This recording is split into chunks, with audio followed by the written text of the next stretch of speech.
Ukweli. Sasa umesema baba yako ako na deni ya Fuliza? Babangu ako na deni ya Fuliza. Mama. Hiyo wewe usijali, mimi hiyo nitamlipia tu. Asante. Sasa unajua mimi I am rich. Wewe ni tajiri. Simaanishi hivyo.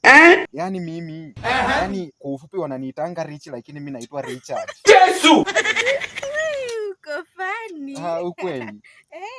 Sasa unajua wasichana wanakuanga tu na midomo za kupoesha uji. Lakini sasa wewe yako inakaa tu ya kukisi. Unajua wewe si mkisi lakini mimi nasikia tu kukukisi. Sasa unaonaje? Kweli niko funny.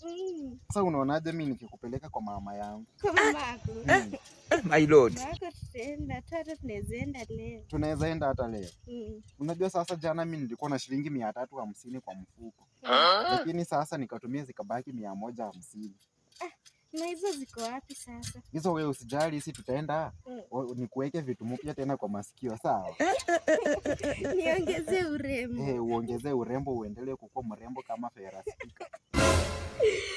Kafani. Si unaonanga Ferastika venye ni mrembo? I wonder. Wewe ni mrembo unashinda Ferastika. Ukweli. Ukweli. Asante. Sasa hata unifanyie kwa hivi. Nakuogopa. Umeshangaa sana. Usiniogope. Ukweli. Hakuna mtu anatuona. Haki ya Mungu ni mambo gani? Wataniona. Hakuna mtu anatuona. Babangu ataniona. Lakini yes, nitamlipia deni ya Fuliza. Sasa nikikufanyia hivyo utamlipia? Nitamlipia deni ya Fuliza. Alafu tena nikupeleke kwa mama yangu. Hii maana kabisa. Atanichinja kuku. Atakuchinjia tena jogoo. Ukweli.